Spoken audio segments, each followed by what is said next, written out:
जानते हैं प्रॉफिट बराबर क्या होता है, बेचने वाला मूल्य ज्यादा होता है, खरीदने वाला कम होता है।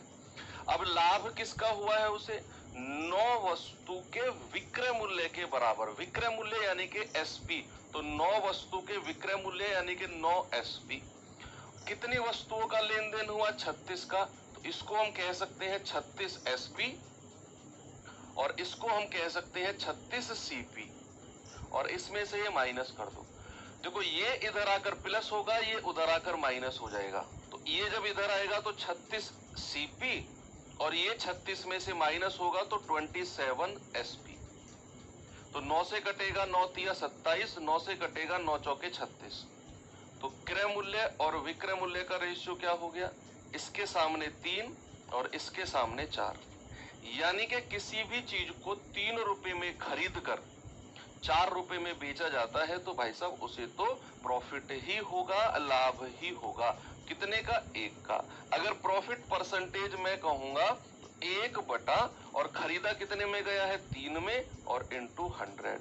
1/3 इंटू 100 होता है मेरे भाई 33 सही, 1/3% का प्रॉफिट है, यानी कि ऑप्शन नंबर सी मेरा बिल्कुल सही जवाब होगा। ठीक है, जो दूसरा तरीका मैंने आपको बताया था उससे भी आप कर सकते हो, सीपीएसपी का डायरेक्ट रेशियो। कैसे, सवाल में देखना है कि ओवरऑल जो प्रॉफिट हुआ है या लॉस हुआ है वो किसके बराबर हुआ है, सर विक्रय मूल्य के बराबर। अगर यहाँ विक्रय मूल्य लिखा हुआ है तो जो ये 36 है इसको विक्रय मूल्य के नीचे लिख दो। अगर यहाँ क्रय मूल्य लिखा होता तो इसको मैं क्रय मूल्य के नीचे लिखता।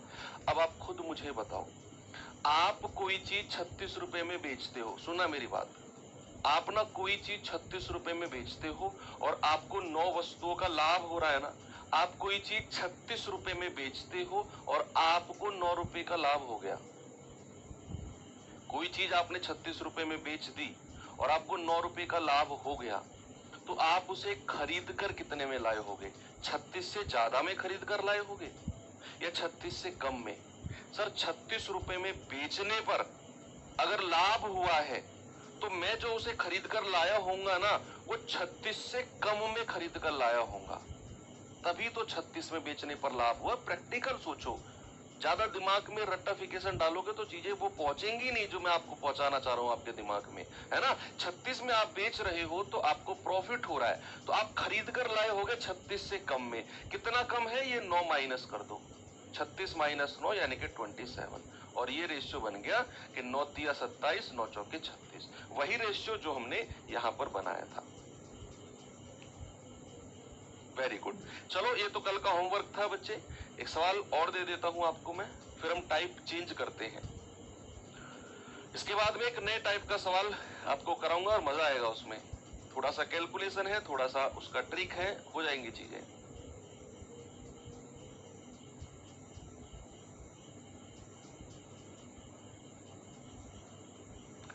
चलो, कह रहे 90 मेजों का क्रय मूल्य x मेजों के विक्रय मूल्य के बराबर है। ठीक है, 90 मेजों का क्रय मूल्य x मेज के विक्रय मूल्य के समान है। यदि 50% का लाभ हो तो x का मान क्या होगा।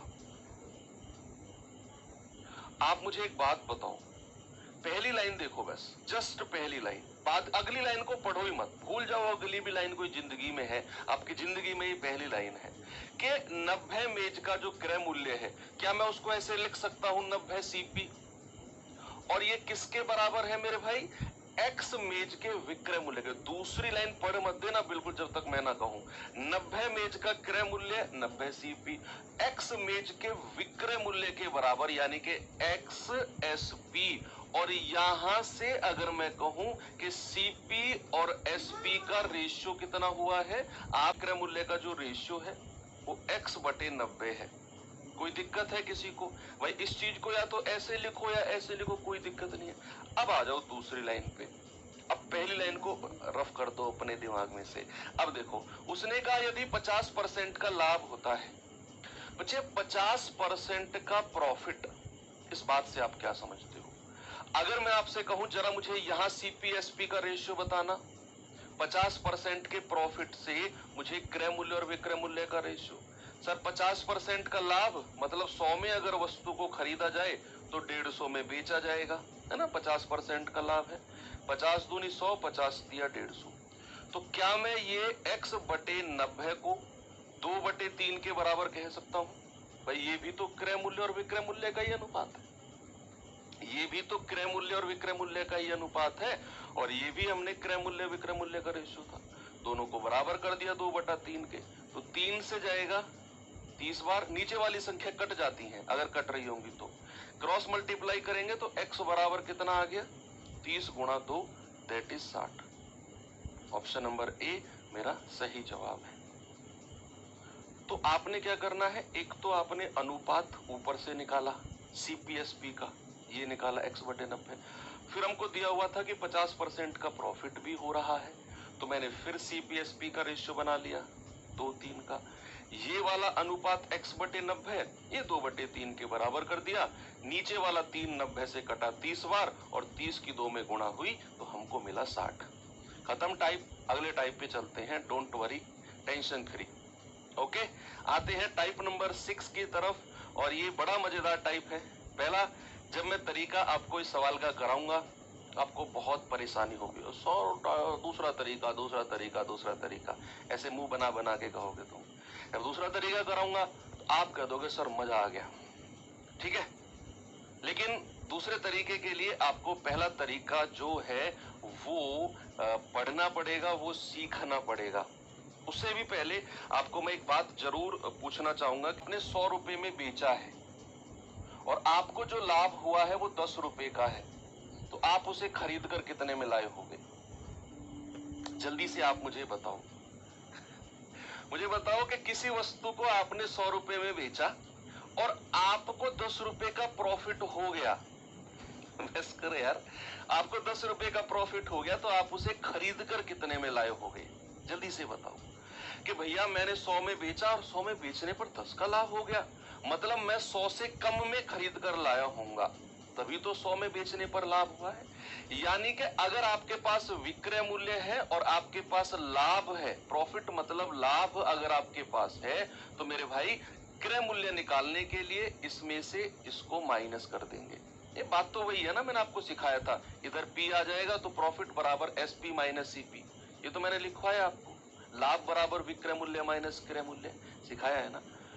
तो यहां से अगर मुझे लाभ चाहिए, तो सॉरी क्रय मूल्य चाहिए, तो मैं क्या करूंगा, 100 में से 10 को माइनस करूंगा, मुझे मिलेगा 90, है ना। तो 100 क्या है आपका SP, 10 क्या है आपका प्रॉफिट।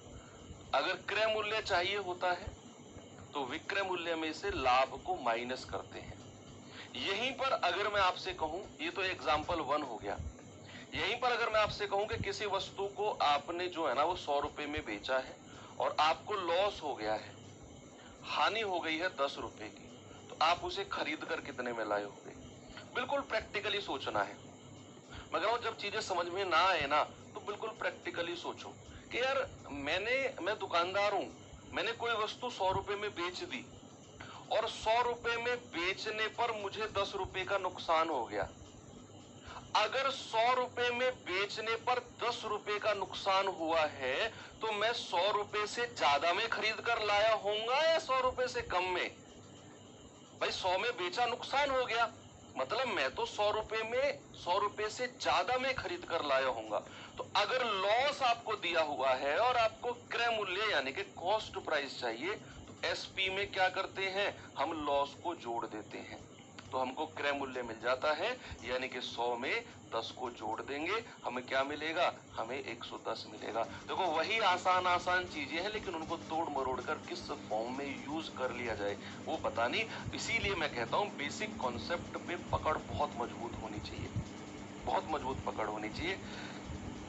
एक ही लाइन में भागोगे तो चीजें फिर लिमिटेड रह जाएंगी, 20 में से 8 9 10 8 9 10 इतने ही क्वेश्चन ठीक कर पाओगे। 15 क्वेश्चन से ऊपर जाना है, 16 17 18 19 20/20 पे जाना है, तो वहां आपका दिमाग ना ओपन होना चाहिए।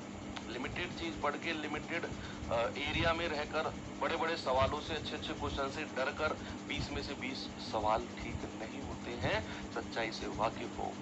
तो ये आपका दूसरा कॉन्सेप्ट, और सब चीजें बेसिक कॉन्सेप्ट के ऊपर ही डिपेंड होती हैं, कोई सवाल हार्ड नहीं होता। अब इसके ऊपर एक सवाल मैं आपको कराता हूं, जरा ये सवाल देखिए। पहले सीखेंगे इसकी थ्योरी को, क्या है सवाल में, फिर मैं इसकी एक ट्रिक भी आपको बताऊंगा। सवाल है, एक वस्तु को 1754 में बेचने के बाद अर्जित लाभ वस्तु को 1492 में बेचने पर जो हानि हुई है उसके बराबर है। क्रय वस्तु को क्रय मूल्य क्या है। सवाल को पढ़ो, 2 बार कम से कम पढ़ो, कम से कम 2 बार। उसने कहा एक वस्तु को पहले 1754 में बेचा जाता है और उसे होता है लाभ, 1754 में बेचने पर उसे होता है प्रॉफिट। लेकिन जब उसी वस्तु को मैंने 1492 में बेचा तो उसे क्या हुआ है, लॉस। तो जो 1754 में बेचने पर जो प्रॉफिट हुआ है ना, वो 1452 में बेचने पर हुई हानि के बराबर है। जितना प्रॉफिट वहां हुआ है उतना नुकसान यहां पर हुआ है। ऐसा सवाल ने बोला कि 1754 में बेचने पर जो लाभ हुआ है वो वस्तु को 1492 में बेचने पर हानि के बराबर है। तो बताओ उसे खरीदा कितने में गया होगा। सवाल में एक की पॉइंट आप पकड़ो कि ऊपर के केस में जो लाभ हो रहा है वो नीचे के केस की हानि के बराबर है। Profit equals to loss. Okay, चलो अब इसको थोड़ा बेसिक से करते हैं। मैं मान लेता हूं कि उसका जो क्रय मूल्य है ना वो सीपी है, कहीं बीच में उसको रख दो। क्रय मूल्य कितना है, सीपी है। एक बार उसने बेचा कितने में है, SP1 कितना है, 1754, और यहां 1754 में बेचने पर उसे क्या हुआ है, प्रॉफिट, लाभ। और जब उसने दोबारा कितने में बेचा है बच्चा, उसने दोबारा बेचा है 1492 में, तो यहां बेचने पर उसे क्या हुआ है, लॉस। क्या हुआ है, नुकसान, क्या हुआ है, लॉस। देखो अब अगर मैं इधर से, अभी इधर वाले पार्ट को भूल जाओ, इधर वाले पार्ट को भूल जाओ, अगर मैं इस वाले पार्ट से अगर मैं क्रय मूल्य की वैल्यू निकालूंगा तो 1754 में बेचने पर लाभ हुआ है ना, तो इसमें से लाभ को माइनस कर दो, इसमें से लाभ को माइनस कर दो। थोड़ा सा ऐसे लिखता हूं, 1754 में से लाभ को माइनस कर दो तो हमको क्या मिलेगा, हमको क्रय मूल्य मिल जाएगा। वही चीज तो बताई कि विक्रय मूल्य में से लाभ को माइनस करते हैं, तो भैया 1754 में से प्रॉफिट को माइनस कर दो। और यहां से अगर मैं क्रय मूल्य निकालना चाहूंगा तो 1492 में ये लॉस यानी कि हानि को जोड़ना पड़ेगा। वही चीज तो मैंने बताई, लॉस को जोड़ते हैं और यहां से दोनों क्रय मूल्य बराबर कर दो, दोनों का क्रय मूल्य बराबर कर दो। अब आपसे बोला गया है कि जो लाभ है ना वो हानि के बराबर है, यानी कि प्रॉफिट बराबर लॉस। ऐसा हमसे बोला गया है कि प्रॉफिट लॉस के बराबर है। इसको किसी एक चीज के बराबर मान लो, ए के बराबर मान लो, पी की वैल्यू भी ए रख दो। एलकेएल में करा रहा हूं अभी, बहुत शॉर्ट मेथड भी कराऊंगा। तो हमें डिटेल मेथड से ए की वैल्यू क्या मिल गई, 131। अब हमें चाहिए क्रय मूल्य, क्योंकि हमसे क्रय मूल्य पूछा है। तो आप ए की वैल्यू या तो यहां रख दो या फिर ए की वैल्यू यहां रख दो, दोनों तरफ से आपको क्रय मूल्य मिल जाना है। तो क्रय मूल्य क्या होगा, 1754 माइनस ए यानी कि 131। कितना आएगा, 4 में से 1 गया 3, 5 में से 3 गए 2, और ये आ जाएगा आपका 1623 रुपया।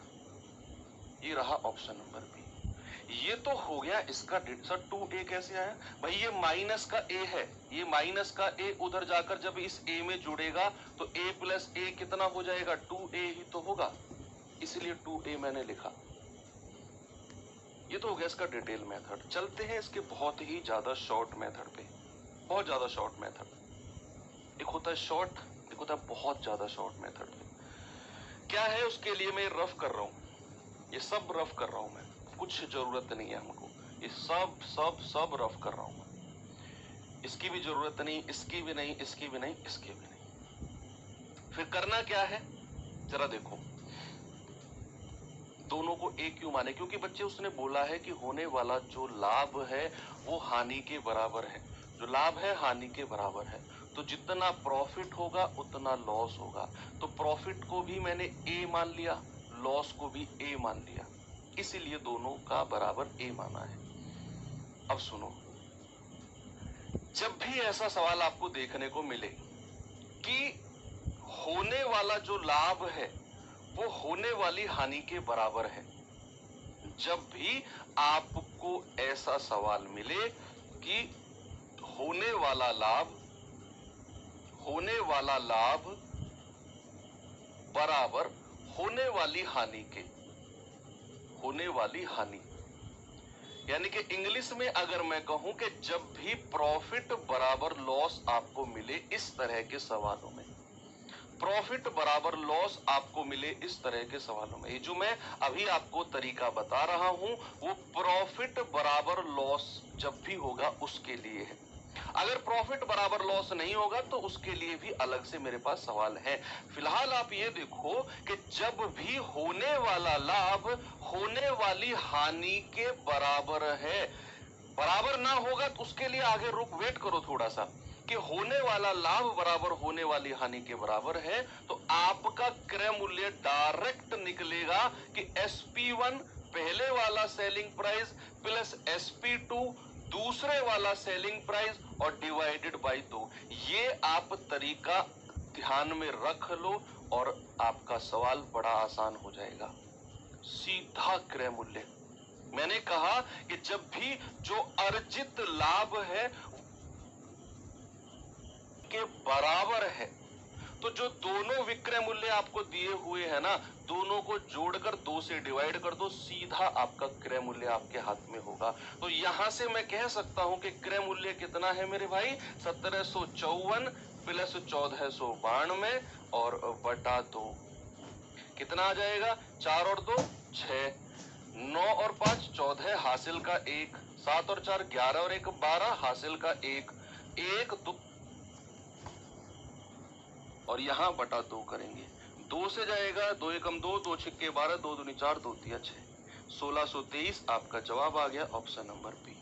और यही 1623 हमने यहां से सॉल्व करके यहां फाइंड आउट किया था। मैंने बोला कि जब भी अर्जित लाभ अर्जित हानि के बराबर हो तो भैया प्रॉफिट लॉस के बराबर हो, तो क्रय मूल्य डायरेक्ट आप कहेंगे कि दोनों सेलिंग प्राइस को जोड़कर 2 से डिवाइड कर दो, आपका जवाब 1623 आपके सामने होगा। आगे चलें, एक और सवाल दूं ऐसा ही आपको मैं, यस करना इस सवाल का जवाब से। हाँ, अगर बराबर ना हो, सवाल है वो भी, घबराना नहीं है, वो सवाल भी है मेरे पास कि अगर सर बराबर ना हो तो क्या करेंगे, है वो भी। कह रहे कि किसी वस्तु को 8579 रुपए में बेचने के बाद प्राप्त लाभ वस्तु को 6341 रुपए में बेचने के बाद हुई हानि के लाभ प्रतिशत बताओ क्या होगा। देखो यहां हमसे बड़ी सिंपल भाषा में उसने बोला है कि फलाने रुपए में बेचने पर जो लाभ हो रहा है वो हानि के बराबर है, यानी कि प्रॉफिट बराबर लॉस। तो हमारा क्रय मूल्य डायरेक्ट कितना आएगा, हम कहेंगे सर दोनों सेलिंग प्राइस को जोड़ो, 8579 प्लस 6341 बटा 2, तो 9 और 1 10, 7 और 4 11 और 1 12, 5 3 8 और 1 9, 8 और 6 14 और डिवाइड बाई 2, ये आ जाएगा 2 सत्तू 14, 2 चौके 8, 2 छिक्के 12 और 0। हमें क्रय मूल्य कितना मिल गया, 7460, यानी कि उस वस्तु को 7460 में खरीदा गया। लेकिन इस बार क्रय मूल्य नहीं पूछ रहा आपसे, कॉस्ट प्राइस नहीं पूछा, आपसे पूछा है कि लाभ प्रतिशत प्रॉफिट परसेंट कितना होगा। हमें पता चल गया कि यार सीपी 7460 है, तो बेचा कितने में गया है लाभ के लिए, भाई लाभ के लिए तो इतने में बेचा गया है, तभी तो लाभ हुआ 8579 में 8579। तो यहां से प्रॉफिट कितना हो गया, इसमें से माइनस कर दो, ये 79 माइनस 7460, तो 9 में से 0 गए 9, 7 में 6 गया 1, 5 में 4 गया 1, 8 में 7 गया 1। तो प्रॉफिट परसेंटेज अगर हमें बताना है तो 1119 बटे 7460 और इंटू 100, ये आपका प्रॉफिट परसेंटेज हो जाएगा। ठीक है भाई, कोई दिक्कत नहीं है, आराम से कर लिया आपने। चलो 0 से 0 उड़ा दो, कितने से कटेगा ये? 10 से अगर मैं इसको गुणा करूंगा तो ये हमें मिलेगा 11190 बटे 746%। हालांकि यूनिट डिजिट से हम जा सकते हैं, यूनिट डिजिट से इसका आंसर मेरे हिसाब से तो ये 2 बार तो नहीं जाएगा, 15 ही आएगा। 11190 भाई, 11190 को अगर मैं 746 से डिवाइड करूं तो ये आ जाएगा 746। 9 में 6 गया 3, 11 में से 4 गए 7, 10 में 7 गया 3 और 0। ये 5 बार चला जाएगा, 5 छंग 30, 5 चौके 20 और 3 23, 5 सत्ते 35 और 2 37। भैया 15 बार गया है, यानी कि मेरा आंसर 15% आ जाएगा। कितना आ जाएगा? 15%। ओके, मैंने इसको इससे डिवाइड किया है यहाँ बिल्कुल बेसिक तरीके से, तो मुझे 15% मिल गया। Option number C. हमने सबसे पहले क्रय मूल्य निकाला, यहां तक तो बड़ा आसान था, आगे भी आसान है। अगर लाभ परसेंट कितना होगा, तो मैंने देखा कि यार 8579 में बेच रहा है तो लाभ हो रहा है, तो खरीदा तो इतने में गया है, बेचा कितने में गया है? 8579। लाभ कितना हुआ है, इसमें से ये हटा दिया तो 1119 का लाभ परसेंट के लिए 1119 बटे, और बटे में हमेशा क्रय मूल्य आएगा 7460 गुणा 100, हमारा आंसर 15% आ गया। ओके, चलो अगला सवाल। मुझे उम्मीद है कि बच्चे आप मुझे निराश नहीं करोगे। नहीं, ये थोड़ा सा अलग है। चलो इसे देखते हैं जरा, क्या है इसमें।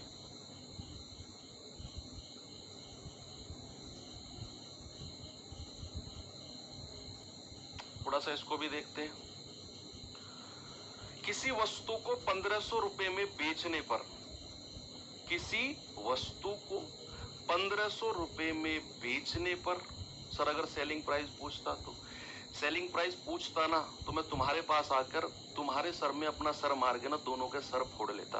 अरे ग्रुप सेलिंग प्राइस तो दिए हुए हैं, एक बार इतने में बेच रहा है, एक बार इतने में बेच रहा है, तीसरा सेलिंग प्राइस क्या निकालोगे तुम? क्या बात कर रहे हो यार, है? सेलिंग प्राइस तो सवाल में दिया हुआ है। मैं फिर कह रहा हूं, रटने के पीछे मत भागो, सवालों को समझो। देखो, उसने कहा वस्तु को 1500 रुपए में बेचने पर जो लाभ होता है वो वस्तु को 1350 में बेचने पर प्राप्त लाभ का दोगुना है।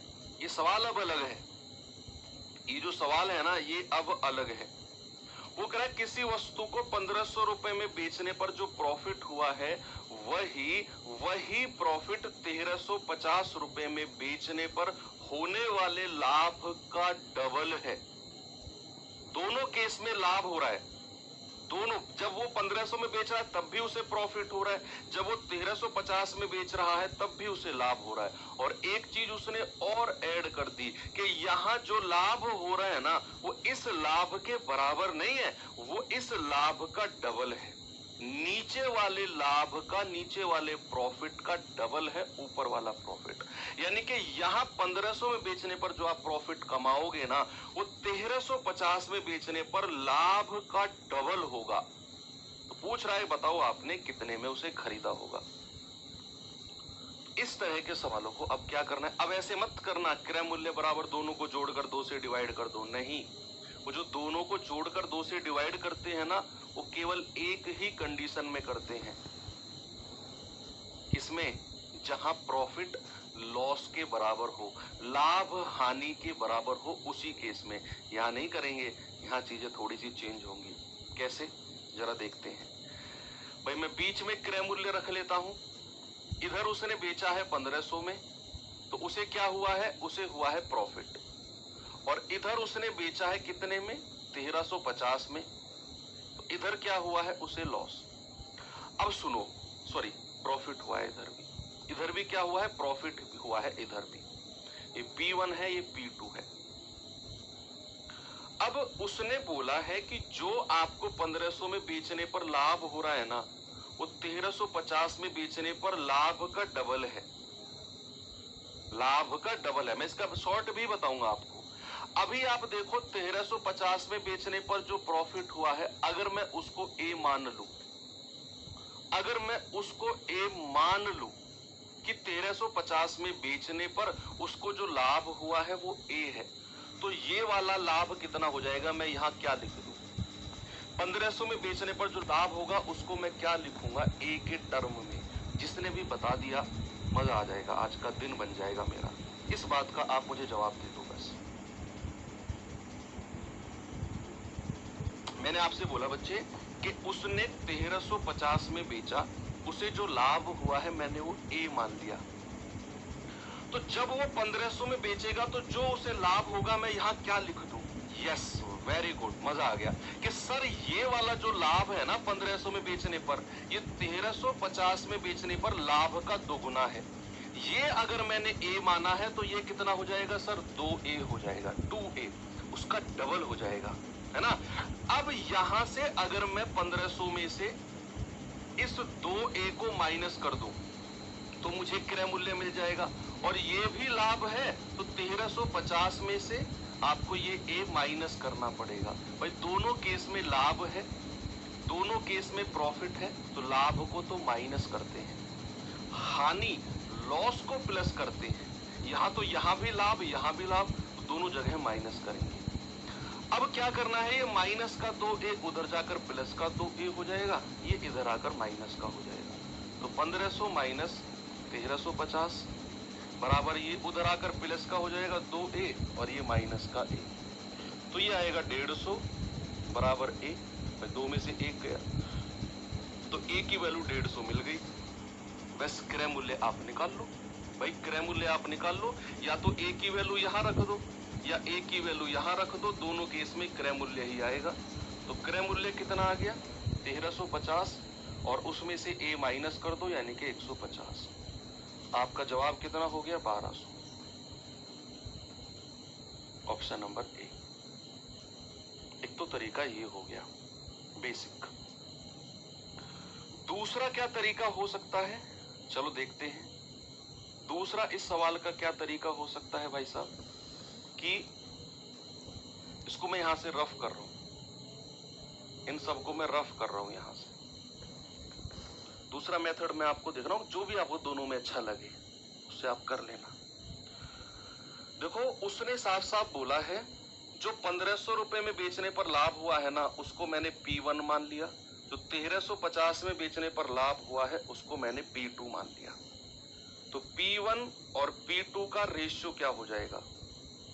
पहले वाला लाभ और दूसरे वाले लाभ का रेशियो क्या होगा? आप कहेंगे सर जो 1500 में बेचने पर लाभ है ना, वो 1350 में बेचने पर लाभ का दोगुना है। अगर मैं इसको 1 यूनिट मान लूं तो पहले वाला लाभ कितना हो जाएगा? इसका दोगुना, इसका डबल। कि भाई 1350 में बेचने पर जो प्रॉफिट हुआ है अगर मैं उसको 1 मान लूं तो ऊपर वाला प्रॉफिट इसका डबल हो जाएगा, 2 हो जाएगा, 2:1। अब आपने क्या करना है, यहां 1500 लिखना है और यहां लिखना है 1350। ये आपका SP1 है और ये आपका SP2 है। दोनों का डिफरेंस बताओ मुझे, अंतर। आप कहेंगे सर दोनों का जो डिफरेंस है ना, 1500 में से 1350 गया, सर दोनों का डिफरेंस है आपका 150। दोनों का डिफरेंस कितना है? 150। इस दोनों के डिफरेंस को आपने ना रेशियो में बांट देना है, P1 और P2 में, 2:1 में। बस हो गया सवाल, हो गया सवाल। आपने P1 और P2 में बांट देना है इन दोनों के डिफरेंस को। आप कहेंगे सर 2 और 1 3, 3 यूनिट का मान कितना है? 150।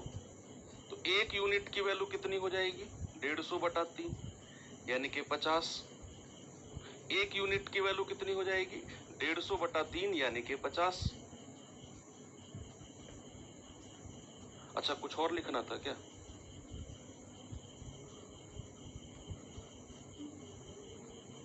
क्या दिक्कत हुई है? सही तो है सर, आपने 1150 लिखना था, क्या लिखना था मुझे? सही तो लिखा है, 1200 ही तो है। चलो ठीक है, क्या किया भाई मैंने यहां पर इन दोनों का डिफरेंस लिया 150 और फिर मैंने कहा इस 150 को आप P1 और P2 में बांट दो। ओके जी,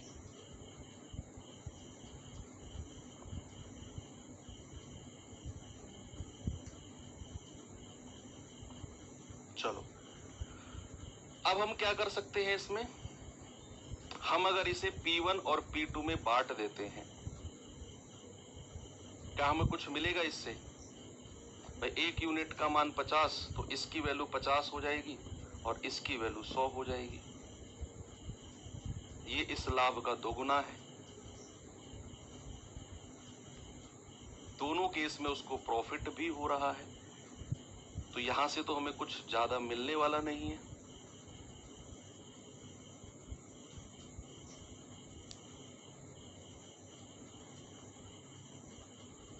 भाई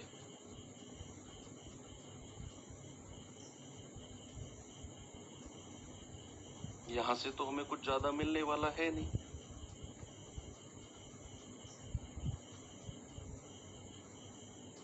पीछे में तो कुछ सही किया है ना हमने, कि अगर हम मान लो हम ऑप्शन भी वेरीफाई करें, अगर हम ऑप्शन भी वेरीफाई करें, मान लो मैंने उसका क्रय मूल्य 1200 मान लिया, सपोज मैंने 1200 मान लिया, तो पहले वाला विक्रय मूल्य कितना है SP1, ये हो जाएगा 1500। तो यहाँ लाभ कितना हुआ है 300 का। दूसरे वाला विक्रय मूल्य कितना है, दूसरे वाला विक्रय मूल्य है 1350, यहाँ लाभ हुआ है 150 का, तो 150 का डबल 300 है, यानी कि 1200 तो मेरा सही है, 1200 तो मेरा सही है ना, 1200 तो मेरा बिल्कुल सही है। तो फिर ओके, ठीक है ठीक है ठीक है, सॉरी सॉरी सॉरी सॉरी, एक गड़बड़ हमने किया है। सुनो, वो गड़बड़ क्या किया है कि यहाँ पर सुनो सुनो, यहाँ पर जब भी दोनों केस में आपको प्रॉफिट होगा ना, जब भी आपको दोनों केस में प्रॉफिट होगा, तो जो आपका एक यूनिट होगा इसकी वैल्यू आपकी 150 होगी। यस, इसकी वैल्यू आपकी 150 होगी। जो यहाँ डिफरेंस बना है ना, जो यहाँ डिफरेंस बना है 150, इस एक यूनिट की वैल्यू 150 है, तो 2 यूनिट की वैल्यू कितनी हो जाएगी, 2 यूनिट की वैल्यू हो जाएगी 300। या फिर इन दोनों के डिफरेंस की आप कह सकते हो कि इन दोनों के डिफरेंस का मान 1 यूनिट और इनका डिफरेंस कितना है 150, तो 1 यूनिट का मान 150, 2 का मान 300 और यहाँ इसका मान 150। यस, हाँ, अब ठीक है। थोड़ा सा मिसकंफ्यूजन हुआ है कि भैया यहाँ जो दोनों का डिफरेंस है, ये डिफरेंस इस प्रॉफिट के डिफरेंस के बराबर कर दो। प्रॉफिट का जो डिफरेंस है 1 यूनिट, भाई 2 और 1 का डिफरेंस कितना है 1, उसकी वैल्यू इस डिफरेंस के बराबर कर दो। तो यहां मैं कह सकता हूं 1 यूनिट बराबर 150, तो 2 यूनिट का मान 300 और 1 यूनिट का मान 150। तो अगर हमें क्रय मूल्य चाहिए तो भाई आप 1500 में से ये 300 माइनस कर दो, भाई लाभ को माइनस किया जाता है ना, तो आपको 1200 मिल जाएगा। बिल्कुल सही बात, वो जोड़कर नहीं करना था, 2-1 के रेशियो में नहीं बांटना था, इन दोनों का डिफरेंस लेना था, इन दोनों का डिफरेंस लेना था 1 और ऊपर के डिफरेंस के बराबर करना था। तो आप कहेंगे 1 यूनिट का मान 150, 2 का मान 300, तो आपको क्रय मूल्य चाहिए 1500 में से 300 माइनस कर दो। ठीक है, कोई दिक्कत नहीं है। आप इस वाले मेथड से भी कर सकते हो और ऊपर वाले से भी कर सकते हो, आपकी मर्जी है। ये सवाल करना जरा, अब 2-3 क्वेश्चन अच्छे अच्छे आने वाले हैं, 2-3 सवाल जो हैं बच्चे अब अच्छे अच्छे आने वाले हैं। जल्दी से इस सवाल का जवाब बता दो मुझे, क्या होगा।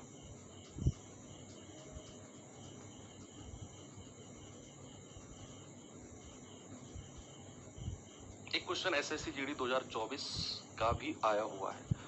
तो वो सवाल कह रहा है कि जब सुलेखा किसी वस्तु को 870 में बेचती है तो उसे प्राप्त लाभ उसके द्वारा इस वस्तु को 450 में बेचने पर हुई हानि के दोगुने के बराबर है। देखो अब यहाँ उसने बोला है कि यहाँ जो लाभ हुआ है ना, वो इस वाली हानि के दोगुना है, लाभ हानि के बराबर नहीं है। अगर लाभ हानि के बराबर होता ना तो मैं इन दोनों को जोड़कर 2 से डिवाइड कर देता, ऐसा नहीं है। क्या है कि जो 870 में बेचने पर लाभ हो रहा है वो 450 में बेचने पर हानि का दोगुना है। कह रहा है कि 15% लाभ के लिए उसे वस्तु को किस मूल्य पर बेचना है। पहले तो हमें क्रय मूल्य निकालना है, कॉस्ट प्राइस। तो चलो देखते हैं कि भाई कहीं बीच में मैंने कॉस्ट प्राइस रख दिया, यहां उसने बेचा है 870 में और यहां उसने बेचा है 450 में।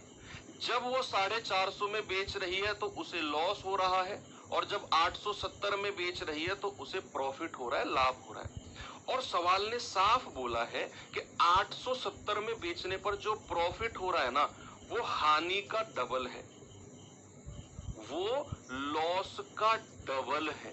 अगर मैं लॉस को ए मान लूं, अगर मैं हानि को ए मान लूं, मैंने मान लिया हानि ए है, तो प्रॉफिट क्या हो जाएगा बच्चे, इसका डबल हो जाएगा, प्रॉफिट हो जाएगा 2a, है ना, इसका डबल हो जाएगा। अगर मुझे इधर से क्रय मूल्य चाहिए तो प्रॉफिट को माइनस किया जाता है, हमेशा याद रखना, क्रय मूल्य लाने के लिए। तो माइनस का 2a, और ये लॉस है और लॉस को जोड़ा जाता है, 450 प्लस का a। लॉस को तो ऐड किया जाता है, शुरू में मैंने बताया भी था। दोनों तरफ क्रय मूल्य बराबर कर दो, ये माइनस का उधर जाकर प्लस होगा, ये इधर आकर माइनस हो जाएगा। 870 माइनस 450 बराबर माइनस का 2a प्लस a 3a। ये 0 7 में से 5 गए 2, 8 में से 4 गए 4, बराबर 3a। और प्यारे भाई यहां से a बराबर मैं कह सकता हूं 420/3, ये आ जाएगा आपका 140। ए की वैल्यू 140 अगर आपको मिल गई, फिर आप क्रय मूल्य निकालोगे कि कॉस्ट प्राइस कितना होगा। आप या तो ए की वैल्यू यहां रख दो या फिर ए की वैल्यू यहां रख दो। तो मैं कहूंगा 450 प्लस 140, ये आ जाएगा 590। तो हमें क्रय मूल्य मिल गया 590। हमें क्या मिल गया, क्रय मूल्य 590। अब क्रय मूल्य 590 है। सवाल ने आपसे पूछा है कि 15% का लाभ कमाने के लिए किस कीमत पर वो बेचेगा। अब ये तो आप पहली क्लास में पढ़ चुके हो, फर्स्ट क्लास में, कि अगर क्रय मूल्य 590 है और मैं 15% के लाभ पर बेचना चाह रहा हूं, तो प्रॉफिट इसका 15% निकाल दो। 15% किसका, 590 का। 0 0, 15 निम्मा 135, 15 5 75 और 13 88/10, यानी कि लाभ हो गया 88.5 का। तो विक्रय मूल्य कितना हो जाएगा, क्रय मूल्य 590 और उसमें लाभ जोड़ दो 88.5 का। तो ये हो जाएगा 8 9 8 17, 5 और 1 6, 678.8, 678.5 सॉरी 678.5। कहीं ऑप्शन में है क्या, ऑप्शन नंबर डी आपका ये रहा, 678.5 सभी का आ भी गया है। चलो एक और, आप इसे दूसरे तरीके से भी कर सकते हो कि भाई साहब आपने क्या करना है, आपने एक चीज सवाल में देखी कि जो हमें प्रॉफिट हो रहा है ना 870 में बेचने पर, बच्चे वो 450 में बेचने पर हानि का दोगुना है, हानि का दोगुना। यानी कि प्रॉफिट और लॉस का रेशियो अगर मैं कहूं, लॉस अगर 1 यूनिट है तो लाभ क्या है, उसका डबल। प्रॉफिट है लॉस का डबल। अब यहां से मैं आपसे कहूंगा कि एक तरफ 870 लिखो, एक तरफ आप लिखो 450, और दोनों का डिफरेंस आप मुझे बताओ। 0 7 में से 5 गए 2 और 8 में से 4 गए 4, 420। अब क्या करना है, हमें प्रॉफिट और लॉस का रेशियो बताना है, ये डिफरेंस है, ये हमारा रेशियो है 2:1 का। बच्चे इन दोनों का डिफरेंस जो होगा ना वो 1 नहीं होगा, इन दोनों का जो डिफरेंस होगा वो 1 नहीं होगा। बच्चे प्रॉफिट और लॉस का जो डिफरेंस होगा ना वो इन दोनों का योग हो जाएगा, 2 और 1 3। बस यही चीज आपने देखनी है। पिछले सवाल में जो हमारा था रेशियो वो P1 और P2 का था, दोनों प्रॉफिट ही थे, तो उनका डिफरेंस सीधा सीधा 2 में से 1 माइनस कर दिया था। दोनों वैल्यू प्लस प्लस की थी, प्रॉफिट था। यहां प्रॉफिट प्लस होता है और लॉस माइनस का होता है, तो प्लस और माइनस का डिफरेंस हमेशा जुड़ता है, 2 और 1 3 यूनिट होगा। डिफरेंस हमेशा जुड़ता है प्रॉफिट और लॉस का। यहाँ प्रॉफिट था तो सीधा सीधा आपने इसमें से माइनस कर दिया, बस ये ध्यान रखना है। तो यहाँ डिफरेंस 3 यूनिट है, 3 का मान 420, 1 का मान कितना हो जाएगा 420 बटे 3, ये हो जाएगा 140 1 यूनिट का। बस इस 1 यूनिट का मान 140, 2 यूनिट का मान 280। हमें क्या चाहिए, हमें चाहिए क्रय मूल्य। आप क्या करो, 450 में बेचने पर उसे लॉस हो रहा है ना, तो 450 में ये वाला लॉस ऐड कर दो 140। आप कहेंगे सर 590, वही जो हमने पिछले सवाल में यहाँ 590 निकाला था, यहाँ भी आपका 590 आ गया। दोनों मेथड है, आप इसे दोबारा देखेंगे क्लास को, थोड़ा सा रफ में प्रैक्टिस करेंगे।